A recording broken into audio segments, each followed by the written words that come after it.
Hello dear students, welcome to you in this new video related with passive voice. Today we are going to study all types of interrogative sentences. Dear students, मैंने पिछले videos में आप लोगों को affirmative, interrogative, interrogative negative और negative sentences के बारे में बताया था। मैंने बताया था कि इंट्रोगेटिव सेंटेंसेस का हम एक अलग से एक स्पेशल वीडियो तैयार करेंगे। तो आज हमने उसी स्पेशल वीडियो में वो सारे इंट्रोगेटिव सेंटेंस जो अलग अलग टाइप से बनते हैं उन सब के बारे में आज हम डिस्कस करने जा रहे हैं। तो डियर स्टूडेंट्स, पहले हम बेसिक इंट्रोगेटिव सेंटेंसेस देखेंगे और बेसिक से फिर एडवांस की ओर हम आगे बढ़ेंगे। तो देखिए, पहला सेंटेंस है डज सी ओबे एल्डर्स। प्रेजेंट इंडेफिनिट का वाक्य है और इंट्रोगेटिव बना हुआ है, डज लगा है। पैसिव बनाएंगे तो हम पैसिव की हेल्पिंग वर्ब लगाएंगे। तो देखिए, सब्जेक्ट इसमें है सी और ऑब्जेक्ट है एल्डर्स। तो सी की जगह पर हमने एल्डर्स ले लिया। एल्डर्स प्लुरल नंबर है। पैसिव में एम लगाएंगे। प्रेजेंट इंडेफिनिट तो आर आ गया। एल्डर्स प्लुरल नंबर है तो आर आ गया। आर एल्डर्स, ओबे की थर्ड फॉर्म ओबेड, वाई और सी को इधर ले गए तो क्या हो गया, हर हो गया। तो प्रेजेंट इंडेफिनिट के पैसिव में एम लगता है, इस वजह से यहाँ पर आर का हमने प्रयोग किया। क्योंकि ये ऑब्जेक्ट प्लुरल है इसलिए हमने यहाँ पर आर का प्रयोग किया है। दूसरे सेंटेंस में देखिए, have you purchased a new car. यहाँ पर हमने एक ही एग्जाम्पल से सारे अलग अलग टाइप के सेंटेंसेस बनाए। Have you purchased a new car, subject इसमें यू है, ऑब्जेक्ट है अ न्यू कार। तो यू की जगह पर हमने लिख दिया अ न्यू कार। यू की जगह पर हमने लिख दिया अ न्यू कार। अब हैव दिया है, पैसे बनाते हैज बीन, हैव बीन हो जाता है। तो हैव दिया है, हमने यहाँ हैज किया क्योंकि यू प्लुरल नंबर था लेकिन अ न्यू कार सिंगुलर है इसलिए हैज लगाए। तो हैज पहले आएगा और बीन इसके बाद आ जाएगा। तो इंट्रोगेटिव सेंटेंस में हेल्पिंग वर्ब ऑब्जेक्ट के पहले आती है और हेल्पिंग वर्ब का दूसरा वर्ड जो बचा होता है वो बाद में आता है। तो has a new car been purchased by you. ये सेंटेंस हेल्पिंग वर्ब के अलावा इंट्रोगेटिव वर्ड से भी बन सकता है। तो देखिए, हमने वाई का प्रयोग करके बनाया। Why have you purchased a new car. अगर हम वाई को थोड़ी देर के लिए छिपा लें तो यही सेंटेंस देखिए, have you purchased a new car. बनाने का भी वही तरीका होगा स्टूडेंट्स। यू की जगह पर हमने अ न्यू कार लिख दिया है, यू की जगह पर अ न्यू कार और सिंगुलर है तो हैज लगा दिया और न्यू कार के बाद बीन लगा दिया। Has a new car been purchased by you. और वाई जैसे लिखा है वैसे ही हमने यहाँ पर नोट कर दिया है। यानी कि कुछ इंट्रोगेटिव वर्ड ऐसे होते हैं जिनका स्ट्रक्चर हेल्पिंग वर्ब वाले इंट्रोगेटिव की तरह ही होता है, तो उनको बनाने में किसी प्रकार की कोई दिक्कत नहीं होती है। जैसे इंट्रोगेटिव वर्ड लगा है वैसे ही हम उसमें आगे लगा देते हैं। सेम इस सेंटेंस में भी देखिए, when have you purchased a new car. तो यू सब्जेक्ट है, न्यू कार आ गया ऑब्जेक्ट यू की जगह पर, यू की जगह पर आ गया अ न्यू कार। हैव पहले दिया, हमने हैज लगा दिया। व्हेन दिया है, व्हेन की जगह पे व्हेन आ गया। हैव की जगह हैज आ गया। यू की जगह अ न्यू कार आ गया। बीन बचा, बीन लिख दिया। अब purchased third form by you. तो when has a new car been purchased by you. तो हेल्पिंग वर्ब वाले इंट्रोगेटिव सेंटेंस और कुछ इंट्रोगेटिव वर्ड से स्टार्ट होने वाले इंट्रोगेटिव सेंटेंस का स्ट्रक्चर एक जैसा ही होता है, लेकिन कुछ इंट्रोगेटिव वर्ड ऐसे होते हैं जिनका स्ट्रक्चर बदल जाता है। जैसा कि एग्जाम्पल नंबर 5 में हम देख रहे हैं जो हु से बना हुआ है। Who has purchased a new car. Who has purchased a new car. तो इस एग्जाम्पल में हम देख रहे हैं स्ट्रक्चर में थोड़ा सा चेंज है। क्या है स्टूडेंट, चेक कर सकते हैं। Interrogative word, helping verb, subject, लेकिन यहाँ सब्जेक्ट नहीं। देखिए, ये जो लाइन खींची है, एरो लगाया हमने, यहाँ सब्जेक्ट होना चाहिए। यहाँ देखिए सब्जेक्ट है लेकिन यहाँ सब्जेक्ट नहीं।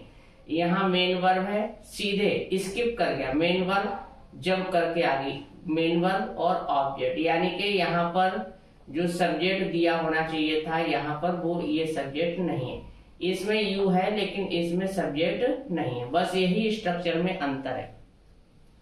Who has purchased a new car. तो स्टूडेंट्स याद रखें, हु वाले सेंटेंस में सब्जेक्ट नहीं दिया होता है, बल्कि सब्जेक्ट खुद हु होता है स्टूडेंट्स। तो इसमें यहाँ पर सब्जेक्ट होना चाहिए, जैसा कि यहाँ यू लिखा है सब्जेक्ट, यहाँ सब्जेक्ट नहीं है, इसमें हु खुद सब्जेक्ट। ये इंट्रोगेटिव वर्ड भी है और ये सब्जेक्ट भी है, हु इंट्रोगेटिव वर्ड भी है और सब्जेक्ट भी है। अच्छा स्टूडेंट, सब्जेक्ट का हम क्या करते हैं, सब्जेक्ट से पहले बाई लिखते हैं और उसे लास्ट में ले जा करके लिख देते हैं, जैसा कि इस सेंटेंस में देखिए बाई लिखा और बाई यू कर दिया। तो यहाँ पर हु से पहले हमें बाई लिखना है, बाई हु होना चाहिए, बाई हु, और इसे कहाँ लिख देना चाहिए, लास्ट में ले जाकर। लेकिन हमने ऐसा नहीं किया, बाई हु यानी कि हु से पहले बाई लगा करके यहाँ लिख दिया है और हु का हमने हुम कर दिया है। हुम क्यों किया है, वैसे तुम लोगों को समझ में आ रहा है कि बाई हु होना चाहिए, जैसे यहाँ बाई यू है तो वहां बाई यू लिखा गया, तो ऐसे ही हु है तो यहाँ बाई हुम लिखना चाहिए। लेकिन स्टूडेंट्स ऐसा नहीं है, अगर यहाँ आई होता तो वहां तुम लोग क्या करते, बाई मी। अगर यहाँ पर ही होता तो वहां क्या करते, बाई हिम। अगर यहाँ सी होता तो वहां क्या करते, बाई हर। ऐसे हु का ऑब्जेक्टिव केस हुम होता है, हु का ऑब्जेक्टिव केस क्या होता है, हुम। तो जैसे बाई आई का हम क्या करते, बाई मी, ऐसे ही हम हु का करते हैं हुम, तो ये बाई होम। लेकिन अब ये यहीं क्यों लिख दिया गया, उसका भी कारण समझिए, क्योंकि सभी में बाई के बाद सब्जेक्ट हम लास्ट में लगा रहे हैं, by you by you by you. तो लेकिन यहाँ पर हमने बाई होम इसलिए लिखा है कि ये इंट्रोगेटिव वर्ड का भी काम कर रहा है और सब्जेक्ट का भी काम कर रहा है। तो इसलिए हु वाले सेंटेंस को जब भी बनाए तो हु की जगह पर क्या लिख देंगे, बाई होम, ये याद कर ले। तो हु की जगह बाई होम आ गया, हैज की जगह हैज आ गया। अब ये सब्जेक्ट की जगह, सब्जेक्ट की जगह हम ऑब्जेक्ट लिखेंगे। ऑब्जेक्ट हमारा इसमें क्या है, आ न्यू कार, क्योंकि पैसे बनाते समय ऑब्जेक्ट कहाँ लगता है, सब्जेक्ट की जगह। तो सब्जेक्ट नहीं है, लेकिन सब्जेक्ट की जगह हमें फाइंड करनी पड़ेगी। Interrogative word, helping word, subject. Subject की जगह हमने लिख दिया आ न्यू कार, हैज की जगह लिख दिया हैज, हु की जगह लिख दिया बाई होम। तो by whom has a new car. अब बचा बीन, बीन परचेज्ड, और इसमें परचेज्ड पर ही ये सेंटेंस खत्म होगा, इसमें बाय यू नहीं लिखा जाएगा क्योंकि इसमें तो सब्जेक्ट है ही नहीं। तो परचेज्ड पर ही ये सेंटेंस फिनिश हो जाएगा। इंट्रोगेटिव सेंटेंस इस प्रकार से बनेगा, by whom has a new car been purchased. Next sentence देखते हैं, हु प्लेज फुटबॉल। इसमें interrogative word, helping verb, subject गायब था, लेकिन यहाँ तो स्टूडेंट देखिए हेल्पिंग वर्ब भी गायब है। हु प्लेज फुटबॉल, हु के ठीक बाद क्या आ गई, मेन वर्ब। हु हेल्पिंग वर्ब, मेन वर्ब। जबकि यहाँ देख रहे हैं interrogative word, helping verb, interrogative word, helping verb, subject. यहाँ interrogative word, helping verb, subject गायब। यहाँ interrogative word, helping verb, subject दोनों गायब, हेल्पिंग वर्ब भी गायब है और सब्जेक्ट भी गायब है। तो इंट्रोगेटिव वर्ड सीधे मेन वर्ब आ गई, हु प्लेज फुटबॉल। तो तुम्हें पैसिव वॉइस में हेल्पिंग वर्ब की जगह हेल्पिंग वर्ब लगानी पड़ेगी और सब्जेक्ट की जगह जो हम ऑब्जेक्ट उठा के लाएंगे वो लगाना पड़ेगा। तो हमने दो एरो लगाए, interrogative word, helping verb, subject. पहला एरो हेल्पिंग वर्ब का है, दूसरा सब्जेक्ट का है। तो हु की जगह स्टूडेंट्स हमने क्या लिख दिया, बाय। प्रेजेंट इंडेफिनिट का वाक्य इज आर में से एक लग गया इज। सब्जेक्ट की जगह ऑब्जेक्ट क्या आ गया, football, by whom is football, और मेन वर्ब की थर्ड फॉर्म आ गई प्लेड। इसी प्रकार से हु वाले सेंटेंस में डू, डज और डिड का प्रयोग नहीं किया जाता है, लेकिन स्टूडेंट्स हु वाले सेंटेंस में डू, डज, डिड का प्रयोग तब किया जा सकता है जब सेंटेंस में नॉट होगा। इसी प्रकार के सेंटेंसेस देखते हैं। इसी प्रकार से हम who does not like sweets, इस सेंटेंस में देखेंगे who does not like sweets. तो यहाँ पर डज का यूज हुआ है। इससे पहले जो हमने सेंटेंस देखा उसमें डज का प्रयोग नहीं हुआ है, लेकिन इसमें डज का प्रयोग हुआ। कारण क्या है, नॉट है, नॉट है तो डज का प्रयोग होगा।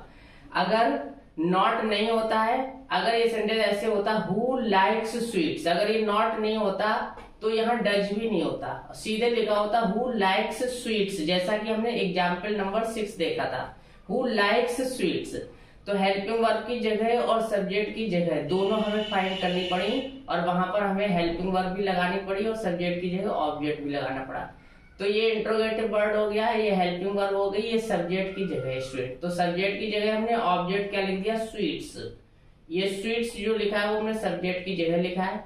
डच की जगह आर आ गया, हु की जगह बाई हूं, हु की जगह बाई हूं। प्रेजेंट इंडेफिनिट है, इजारम लगाएंगे। सब्जेक्ट की जगह पर हमने ये स्वीट्स लिख दिया है, ये ऑब्जेक्ट उठ के आया है, यहाँ सब्जेक्ट बन गया है। स्वीट्स प्लुरल नंबर है तो आर लगाए। इजारम में से कोई सा भी लगा सकते हैं प्रेजेंट इंडेफिनिट टेंस में पैसे बनाते समय, तो जरूरत के हिसाब से यहाँ प्लुरल नंबर था तो आर लग गया। तो हु की जगह बाई हूं, डू डच की जगह आर आ गया। सब्जेक्ट की ये जगह है, यहाँ पर स्वीट्स आ गया। नॉट की जगह नॉट आ गया, लाइक की जगह लाइक्ड आ गया। तो इस प्रकार से बनेगा by whom are sweets not liked. Who did not help you, यही चीज ठीक प्रेजेंट इंडेफिनिट में भी होती है। अगर इस सेंटेंस में अभी नॉट नहीं होता तो डिड भी नहीं होता, हु हेल्प्ड यू इस प्रकार से बना होता, तो भी हम पैसिव वॉइस में हेल्पिंग वर्ब लगाते और सब्जेक्ट की जगह पर हम ऑब्जेक्ट का प्रयोग करते। तो स्टूडेंट देखिए ये सब्जेक्ट की जगह है, interrogative word helping verb subject, subject की जगह हमने ऑब्जेक्ट ये यू लिख दिया। यू, यू के अकॉर्डिंग पास्ट इंडेफिनिट टेंस में लगता है वॉज वर्ब, तो यहाँ पर लगेगा वर, तो यहाँ पर लगेगा वर। तो हमने लगाया by whom were you not helped, who की जगह आ गया वाई whom, डिड की जगह आ गया were. Why whom were you not helped. अब स्टूडेंट्स कोई जरूरी नहीं कि हु से ही सेंटेंस मिलेगा तुम्हें, whom और हुज से भी मिल सकता है। तो देखिए हु सब्जेक्ट होता है, लेकिन हमने बताया था कि whom क्या होता है, ऑब्जेक्टिव केस होता है, हु का ऑब्जेक्टिव केस होता है।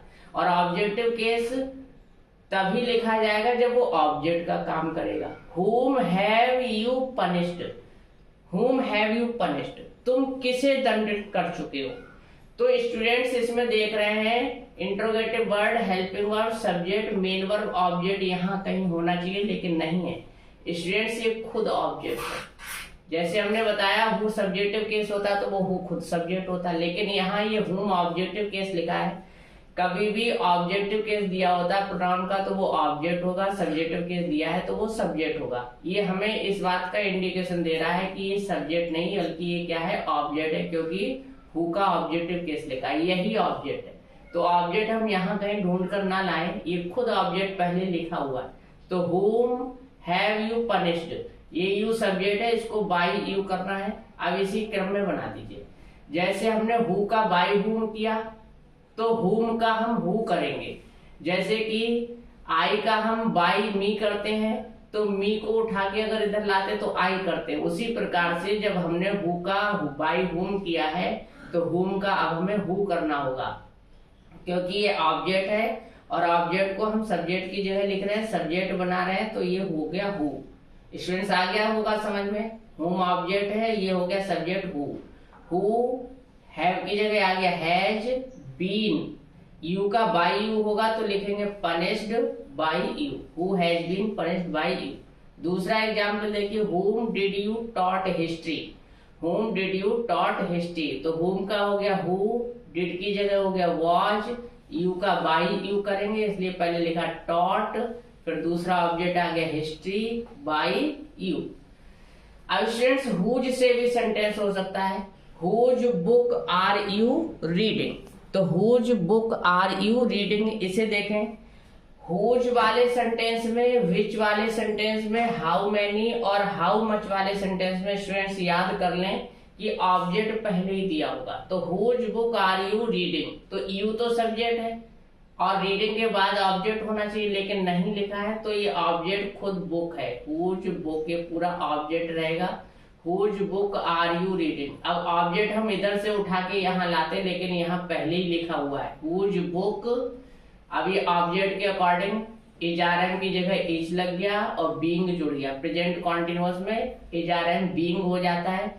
अभी ये सब्जेक्ट था, यू के अकॉर्डिंग एक्टिव वॉइस में हेल्पिंग वर्ब सब्जेक्ट के अकॉर्डिंग लगती है, जबकि पैसिव वॉइस में हेल्पिंग वर्ब ऑब्जेक्ट के अकॉर्डिंग लगती है। तो हमने ये हुज बुक इस ऑब्जेक्ट को हमने पैसिव में लिया, अब इसके अकॉर्डिंग यहाँ इज लगा। जबकि यू के अकॉर्डिंग यहाँ आर लगा, लेकिन अब हमें यू से कोई मतलब नहीं रह गया क्योंकि ये बाई यू हो जाएगा और ये न्यू सब्जेक्ट हमारा क्या बन गया, बुक बन गया। तो बुक बन गया, ये सिंगुलर है, इज लगा दिया, whose book is being, you का हम बाय यू करेंगे तो रीडिंग की third form read by you, लिखा रीड ही जाता है, पढ़ा रेड जाता है क्योंकि थर्ड फॉर्म और सेकंड फॉर्म को रेड पढ़ा जाता है और वैसे स्पेलिंग तीनों की सेम रहती है। Whose house did you purchased last year, student you subject है, परचेज मेन वर्ब है, लास्ट ईयर को धोखे से ऑब्जेक्ट ना बना ले, ऑब्जेक्ट हुज वाले में शुरू में ही दिया होता है, जैसा कि यहाँ हुज बुक ऑब्जेक्ट है तो यहाँ हुज हाउस ऑब्जेक्ट हो गया। Whose house did you purchase last year, तो हुज हाउस अब इधर से उठा के लाते, यहाँ पहले ही दे रखा है तो हुज हाउस डिड की जगह वॉज आ गया, हुज हाउस वॉज, यू को हटाएंगे बाई यू करेंगे, अगला नंबर परचेज्ड का हो गया। स्टूडेंट्स यहाँ पर परचेज ना होकर के परचेज होना चाहिए, डिड के साथ फर्स्ट फॉर्म यूज होगी, तो whose house was purchased by you last year. Which story did you read yesterday, तो विच के साथ भी ऑब्जेक्ट पहले ही दिया होगा स्टूडेंट्स, यहाँ पर यू सब्जेक्ट है और ऑब्जेक्ट यहाँ पर हम इधर कहीं यस्टरडे ढूंढेंगे तो गलत हो जाएगा, स्टोरी ही ऑब्जेक्ट है यहाँ पर। तो जैसे हुज के साथ हाउस ऑब्जेक्ट था, हुज के साथ बुक ऑब्जेक्ट था, ऐसे विच के साथ स्टोरी भी ऑब्जेक्ट है, ये यू सब्जेक्ट है, इसका बाय यू करेंगे तो विच स्टोरी ये हमारा ऑब्जेक्ट आ गया। वॉच पास्ट इंडेफिनिट है तो वॉच लग गया, स्टोरी सिंगुलर है इसलिए वॉच लगा, प्लुरल होता तो वर लगाते, विच स्टोरी वॉच।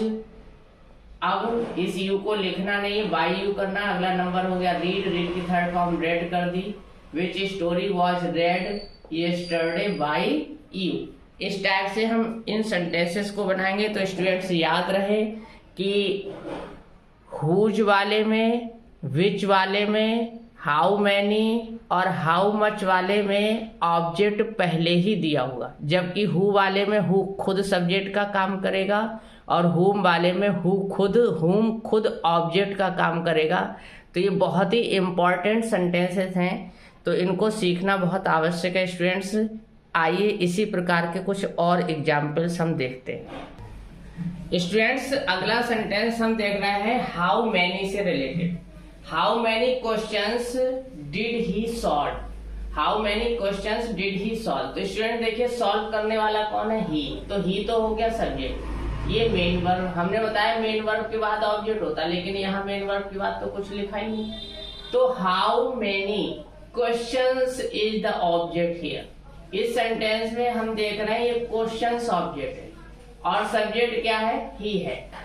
अभी देखिए ये स्ट्रक्चर इंट्रोगेटिव सेंटेंस का बिल्कुल अलग टाइप का देख रहे हैं। हमने देखा कि ज्यादातर सेंटेंस में सब्जेक्ट पहले होता है, ऑब्जेक्ट मेन वर्ब के बाद मिलता है, लेकिन अभी हमने दो चार सेंटेंस जो देख रहे हैं इनमें ऑब्जेक्ट हमें पहले मिल रहा है, जैसे कि हुज वाले सेंटेंस में, विच वाले सेंटेंस में, हाउ मैनी, हाउ मच, इन सब में हमें ऑब्जेक्ट पहले मिल रहा है। तो यहाँ पर देखिए ये ऑब्जेक्ट रहा क्वेश्चंस और ये सब्जेक्ट रहा ही, और ये मेन वर्ब के बाद अक्सर ऑब्जेक्ट होता था लेकिन ऑब्जेक्ट ऑलरेडी यहाँ पहले लिखा हुआ है, तो ऑब्जेक्ट हम उठा के पहले लाते लेकिन ये ऑलरेडी पहले लिखा है हाउ मैनी क्वेश्चंस। अब तुम्हें स्टूडेंट्स हेल्पिंग वर्ब लगानी है केवल, तो ऑब्जेक्ट पहले से लिखा है how many questions, past indefinite में हमने लगाया वर्ब, वर्ब किसे देख करके लगाया, क्वेश्चंस को देखकर, हाउ मैनी क्वेश्चंस वर्ब। इस ही को अभी रोकना है क्योंकि इसका बाय हिम करना है, तो नंबर आया सॉल्व का, सॉल्व की third form solve by him, how many questions were solve by him. यही कंडीशन सेम हाउ मच के साथ भी होती है, how much water have you wasted, how much water have you wasted. Students यहाँ पर यू आपने वेस्ट किया है तो आप सब्जेक्ट यानी कि यू सब्जेक्ट हो गया और वाटर इसका क्या है, ऑब्जेक्ट है। सब्जेक्ट पहले होता है ऑब्जेक्ट बाद में होता है, लेकिन यहाँ इस केस में हम देख रहे हैं कि ऑब्जेक्ट पहले दिया है सब्जेक्ट बाद में दिया है, how much water have you wasted. तो यहाँ पर हम देख रहे हैं हाउ मच वाटर, इधर से उठा के लाते हैं हम ऑब्जेक्ट को लेकिन ऑब्जेक्ट ऑलरेडी पहले दे रखा है, हाउ मच वाटर, केवल हेल्पिंग वर्ब लगानी है। प्रेजेंट परफेक्ट में हैज बीन, हैव बीन लगता है, वाटर सिंगुलर है, यानी कि अनकाउंटेबल नाउन हमेशा सिंगुलर ही होता है, चाहे वो मात्रा उसकी कितनी भी ज्यादा क्यों ना हो, तो वो सिंगुलर ही रहता है। वाटर अनकाउंटेबल है तो ये सिंगुलर माना जाएगा। How much water has been, has been, you का हमें रोकना पड़ेगा, इसका बाय यू करेंगे तो पहले हमने लिख दिया wasted. How much water has been wasted by you.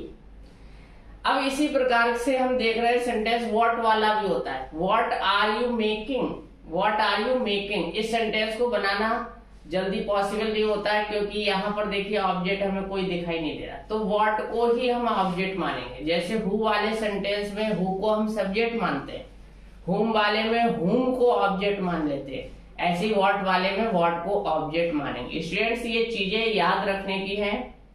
Who वाले में हु को सब्जेक्ट मानते हैं, हुम वाले में हुम को ऑब्जेक्ट मानते हैं, और व्हाट वाले में भी व्हाट को हम ऑब्जेक्ट मानते हैं। तो व्हाट आर यू मेकिंग, तो what is being made by you, subject इसमें क्या है, यू है, ऑब्जेक्ट यहाँ कोई दे नहीं रखा है तो व्हाट ही ऑब्जेक्ट होगा। What is being, present continuous में इज आर एंड बीइंग लग जाता है, तुमने इज आर एंड बीइंग लगाया। व्हाट इज बीइंग, यू को रोकना है, इसका बाय यू करना है तो मेकिंग का मेड हो गया third form. What is being made by you. What are you reading now, अब इस सेंटेंस में देखिए रीडिंग के बाद ऑब्जेक्ट होना चाहिए, लेकिन ये टाइम को शो करने वाला वर्ड है, ये ऑब्जेक्ट नहीं है। ऑब्जेक्ट इसमें व्हाट खुद ही है और सब्जेक्ट क्या है, यू है। यू का हम बाय यू करेंगे, तो इसे अभी हमें यहाँ नहीं लिखना है, इसी क्रम में बाय यू करना है। तो व्हाट आर की जगह हो गया इज बीइंग, रीड की third form read, now by you. तो इस टाइप से हम इन सेंटेंसेस को बना पाएंगे। आज हमने इंट्रोगेटिव के सारे टिपिकल टाइप के एडवांस लेवल के सेंटेंसेस के बारे में हमने आज डिस्कस किया है। स्टूडेंट्स कुछ चीजें आप लोगों को बहुत विशेष ढंग से याद करके रखनी है कि कुछ सेंटेंस ऐसे होते हैं जो हेल्पिंग वर्ब से स्टार्ट होते हैं, तो उनको हमने आज बनाना सीखा।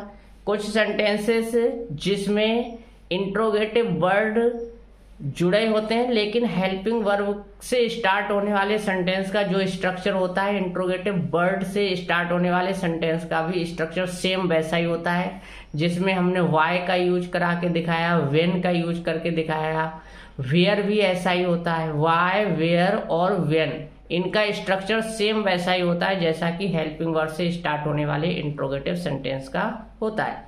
स्टूडेंट स्ट्रक्चर में चेंज कहाँ से होता है वो समझ लीजिए। हु वाले सेंटेंस में स्ट्रक्चर में चेंज होता है, क्योंकि हु वाले सेंटेंस में सब्जेक्ट जो है वो नहीं होता है, लेकिन हमें सब्जेक्ट की जगह खोज करके उसकी जगह ऑब्जेक्ट लिखना पड़ता है। और हु वाले सेंटेंस में अगर प्रेजेंट इंडेफिनिट का हुआ, पास्ट इंडेफिनिट का हुआ, तो वहाँ हेल्पिंग वर्ब भी नहीं होती है अक्सर। अगर नॉट होता है तब तो हेल्पिंग वर्ब मिलती है, नॉट नहीं होता तो हेल्पिंग वर्ब भी नहीं मिलती। तो पैसिव वॉइस में हमें इन वर्ड्स के तुरंत बाद हेल्पिंग वर्ब लगानी पड़ती है, उसके बाद सब्जेक्ट का नंबर होता है, सब्जेक्ट की जगह पर हमें ऑब्जेक्ट लगाना पड़ता है। तो इस पर हमने आज डिस्कस किया। इसके बाद हम बात करी हमने हुम वाले सेंटेंस में। हुम वाले सेंटेंस में हमने बताया था हुम खुद ऑब्जेक्ट होता है, क्योंकि हुम क्या है, हु का ऑब्जेक्टिव केस है। तो जैसे हम हु को बाय हुम में बदलते हैं, ऐसे हुम का सब्जेक्ट बनाने के लिए हम हु कर देते हैं। तो इस प्रकार से हु वाले सेंटेंसेस के बारे में भी हमने पढ़ा, जिसमें हमें ऑब्जेक्ट नहीं मिलता है और हुम खुद ऑब्जेक्ट बन करके काम करता है। तो हुम को हु में बदल करके हम सेंटेंस को बनाते हैं। उसके बाद हमने बताया था हुज वाला sentence, whose, which, how many और how much. Whose, which, how many और हाउ मच वाले में ऑब्जेक्ट पहले ही दिया होता है, इन इंट्रोगेटिव वर्ड से जुड़ा हुआ ही होता है ऑब्जेक्ट, जो अलग नहीं किया जाता है, और सब्जेक्ट इसके बाद दिया होता है। तो ये गलती ना करें, और व्हाट वाले सेंटेंस में व्हाट को ही ऑब्जेक्ट मान करके हम पैसिव वॉइस में बदलते हैं। तो आज हमने इंट्रोगेटिव के जितने भी बेसिक से लेकर के एडवांस तक के सेंटेंस हो सकते हैं, उन सभी को डीपली स्टडी कर लिया है। आशा करते हैं ये वीडियो आप लोगों को बहुत हेल्पफुल रहेगा। Thank you for watching this video.